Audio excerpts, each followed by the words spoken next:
ಪ್ರೀತಿಯುಳ್ಳ ದೇವಜನರೇ, ನಿಮ್ಮೆಲ್ಲರಿಗೂ ಬೇಗನೆ ಬರಲಿಕ್ಕಿರುವ ಯೇಸು ಕ್ರಿಸ್ತನ ನಾಮದಲ್ಲಿ ವಂದನೆಗಳು. ಶಾಲೋಮ್, ನಿಮಗೆ ಸಮಾಧಾನವಾಗಲಿ. ಈ ದಿನ ದೇವರ ವಾಕ್ಯದ ಧ್ಯಾನಕ್ಕಾಗಿರುವಂಥ ವಿಷಯ ಪ್ರೀತಿಯೇ ದೊಡ್ಡದು.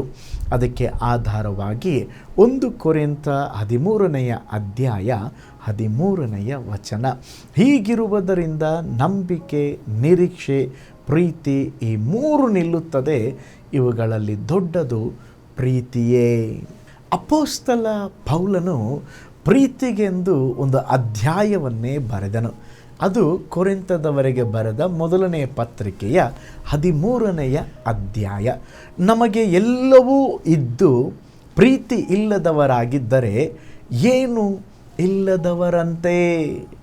ಯೇಸು ಕ್ರಿಸ್ತನು ಈ ಲೋಕದಲ್ಲಿ ಪ್ರೀತಿಯನ್ನು ಬೋಧಿಸಿದ್ದು ಮಾತ್ರವಲ್ಲ, ಅವರ ಜೀವಿತದಲ್ಲಿ ಕಾರ್ಯರೂಪವಾಗಿ ಎಲ್ಲರನ್ನ ಪ್ರೀತಿಸಿದರು. ಕ್ರಿಸ್ತನ ಪ್ರೀತಿ ದೈವಿಕವಾದ ತ್ಯಾಗಪೂರಿತವಾದ ಪ್ರೀತಿಯಾಗಿದೆ.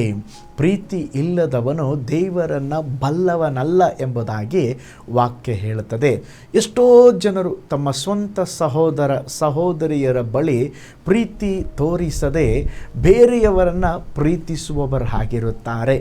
ಆದರೆ ಕೆಲವು ವರ್ಷ ಪೂರ್ತಿ ತನ್ನ ಸಹೋದರನ ಅಥವಾ ಸಹೋದರಿಯ ಬಳಿ ಮಾತನಾಡದೇ ಇರುತ್ತಾರೆ. ಅವ್ರು ಹೇಳ್ತಾರೆ, ನಾವು ದೇವರನ್ನ ತುಂಬ ಪ್ರೀತಿಸ್ತೀವಿ ಪಾಸ್ಟರ್. ಆದರೆ ದೇವರ ವಾಕ್ಯ ಹೇಳ್ತದೆ, ಒಬ್ಬನು ತಾನು ದೇವರನ್ನು ಪ್ರೀತಿಸುತ್ತೇನೆಂಬುದಾಗಿ ಹೇಳಿ ತನ್ನ ಸಹೋದರನನ್ನು ದ್ವೇಷಿಸಿದರೆ ಅವನು ಸುಳ್ಳುಗಾರನಾಗಿದ್ದಾನಂತೆ. ನೋಡ್ರಿ, ಮೊದಲು ನಿಮ್ಮ ಸಹೋದರಿಯನ್ನು ಪ್ರೀತಿಸಿದರೆ ಆಮೇಲೆ ಕಾಣದಿರುವ ದೇವರನ್ನು ಪ್ರೀತಿಸಬಹುದು. ಕಣ್ಣಿಗೆ ಕಾಣುವ ಸಹೋದರಿಯನ್ನು ಪ್ರೀತಿಸದೆ ನಾವು ಬರೀ ದೇವರನ್ನ ಪ್ರೀತಿಸ್ತೀವಂತ ಹೇಳಿದ್ರೆ ಅದು ಸುಳ್ಳಾಗಿದೆ ಅಂತ ಸತ್ಯವೇದ ಹೇಳ್ತದೆ. ಮೊದಲು ನಾವು ದೇವರನ್ನು ಪೂರ್ಣ ಹೃದಯದಿಂದ, ಪ್ರಾಣದಿಂದ, ಬುದ್ಧಿಯಿಂದ ದೇವರನ್ನ ಪ್ರೀತಿಸಬೇಕಂತೆ. ಅದು ಮೊದಲನೆಯ ಆಜ್ಞೆ. ಇನ್ನೊಂದು ಆಜ್ಞೆ ಇದರ 2ನೇ ಆಜ್ಞೆ ಏನು? ನಿನ್ನಂತೆ ನಿನ್ನ ನೆರೆಯವನನ್ನು ಪ್ರೀತಿಸು. ನಾವು ದೇವರನ್ನೂ ಪ್ರೀತಿಸಬೇಕು, ನಮ್ಮ ನೆರೆಯವರನ್ನು, ಸಹೋದರ ಸಹೋದರಿಯರನ್ನು ನಾವು ಪ್ರೀತಿಸುವವರಾಗಿರಬೇಕು. ಪ್ರತಿಯೊಬ್ಬ ಕ್ರೈಸ್ತನು ಪ್ರೀತಿಸುವ ಕ್ರೈಸ್ತನಾಗಿರಬೇಕ್ರಿ. ನಾವೊಂದು ಅದ್ಭುತ ಸಾಕ್ಷಿ ನಿಮ್ಮೊಟ್ಟಿಗೆ ಹಂಚಿಕೊಳ್ತೇನೆ. ಸ್ಮಿತ್ ವಿಗಲ್ಸ್ವರ್ತ್ ಎಂಬಂಥ ಒಬ್ಬ ಭಕ್ತರು, ಅವರು ರಕ್ಷಣೆ ಹೊಂದುವ ಮೊದಲು ಒಂದು ಪ್ಲಂಬರ್ ಕೆಲಸವನ್ನು ಮಾಡುತ್ತಾ ಇದ್ದರು. ಅವರಿಗೆ ಕ್ರೈಸ್ತ ಮಾರ್ಗ, ಸತ್ಯವೇದ, ಚರ್ಚು, ದೇವರ ಕಾರ್ಯ ಯಾವುದು ಇಷ್ಟವಾಗ್ತಾ ಇರಲಿಲ್ಲ. ಆದರೆ ಅವ್ರ ಹೆಂಡತಿ ದೇವರನ್ನ ನಂಬಿ ರಹಸ್ಯವಾಗಿ ದೇವರನ್ನ ಆರಾಧಿಸಿ ಸಭೆಗೆ ಹೋಗ್ತಾ ಇದ್ದರು. ಒಂದು ಸಾರಿ ಒಂದು ವಿಶೇಷ ಪ್ರಾರ್ಥನಾ ಕೂಟ ಇತ್ತು. ಅವರ ಯಜಮಾನರ ಬಳಿ, ಸ್ಮಿತ್ ವಿಗಲ್ಸ್ವರ್ತ್ ಅವರ ಬಳಿಯಲ್ಲಿ ಹೆಂಡತಿ ಬಂದು, ನಾನು ಕೂಟಕ್ಕೆ ಹೋಗಲಿಕ್ಕೆ ಒಂದು ಅನುಮತಿಯನ್ನು ಕೊಡ್ರಿ ಅಂತ ಹೇಳಿದರು. ಇವರು ಅನುಮತಿ ಕೊಟ್ಟರು. ಆದರೆ ಟೈಮ್ ಕರೆಕ್ಟ್ ಬರಬೇಕು, ಲೇಟ್ ಆದರೆ ಮನೆಯಲ್ಲಿ ಸೇರಿಸಲ್ಲಂತೇಳಿ ಒಂದು ಎಚ್ಚರಿಕೆ ಕೊಟ್ಟೆ ಕಳಿಸಿದರು. ಸ್ವಲ್ಪ ಕೂಟ ದೀರ್ಘವಾಗಿ ಹೋಯಿತು. ಪ್ರಾರ್ಥನಾ ಕೂಟ ಮುಗಿದು ಓಡೋಡಿ ಮನೆಗೆ ಬರ್ತಾರೆ.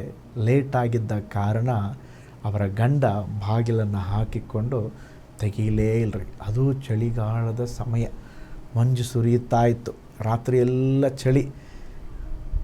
ಬೆಳಿಗ್ಗೆವರೆಗೂ ಅವ್ರು ಹಾಗೇ ಹೊರಗಡೆ ಮಲಗಿ ಅವರ ಶರೀರ ಎಲ್ಲ ಮರುಕಟ್ಟು ಹೋಗಿ ಅವರು ಮೂರ್ಛೆ ತಪ್ಪಿ ಬಿದ್ದುಬಿಟ್ಟಿದ್ರು. ಬೆಳಿಗ್ಗೆ ಹೋಗಿ ಗಂಡ ಓಪನ್ ಮಾಡ್ತಾನೆ, ಹೆಂಡತಿ ಬಿದ್ದಿರೋದನ್ನು ನೋಡಿ ತಕ್ಷಣ ಎತ್ಕೊಂಡು ಹೋಗಿ ಅಲ್ಲಿ ಬೆಂಕಿ ಹಾಕಿದ್ರು ಮನೆಯಲ್ಲಿ. ಅದರ ಮುಂದೆ ಅಲ್ಲಿ ಅವಳನ್ನಿಟ್ಟಾಗ ಮತ್ತೆ ಅವಳಿಗೆ ಎಚ್ಚರವಾಯಿತು. ಎಚ್ಚರವಾದಾಗ ಅವರು ನೇರವಾಗಿ ಗಂಡನನ್ನು ಬೈಲಿಲ್ಲ, ಯಾಕೆ ಹಿಂಗೆ ಮಾಡಿದ್ರಿ ಅಂತೇಳಿ ನೇರ ಕಿಚನ್ಗೆ ಹೋಗಿ ಗಂಡನಿಗೆ ದಿನನಿತ್ಯದಂತೆ ಒಂದು ತಿಂಡಿ ಕಾಫಿಯನ್ನು ತಯಾರಿಸಿ ಮುಗುಳ್ನಗೆಯಿಂದ ಅವ್ರ ಗಂಡನಿಗೆ ಕೊಟ್ರಂತೆ. ಇದನ್ನು ಕಂಡಂಥ ಸ್ಮಿತ್ ಅವರ ಜೀವಿತ ಕರಿಗೆ ಹೋಯ್ತು ರೀ.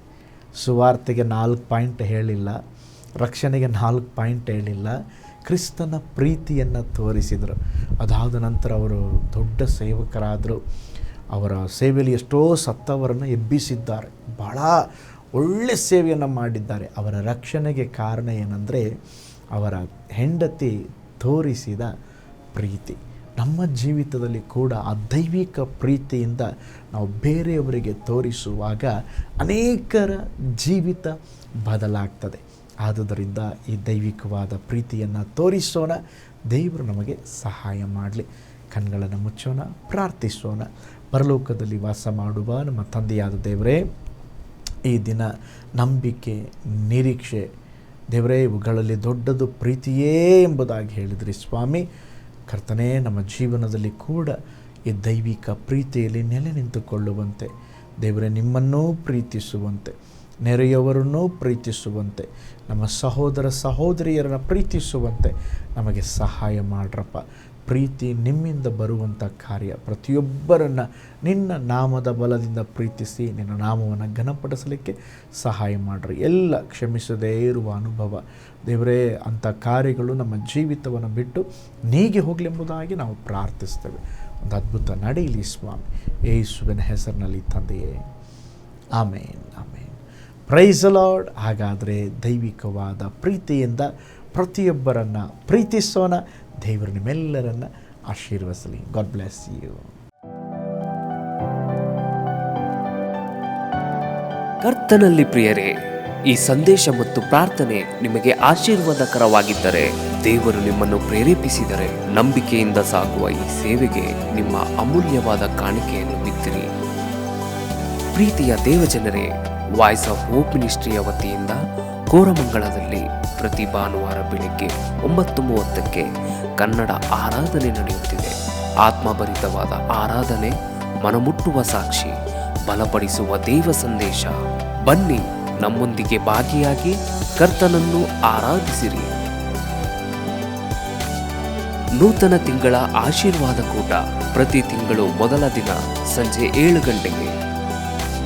ಪ್ರತಿ ತಿಂಗಳು 2ನೇ ಶನಿವಾರ ಬಿಡುಗಡೆ ಉಪವಾಸ ಪ್ರಾರ್ಥನೆ ಕೂಟ ಬೆಳಿಗ್ಗೆ 10:30ಕ್ಕೆ.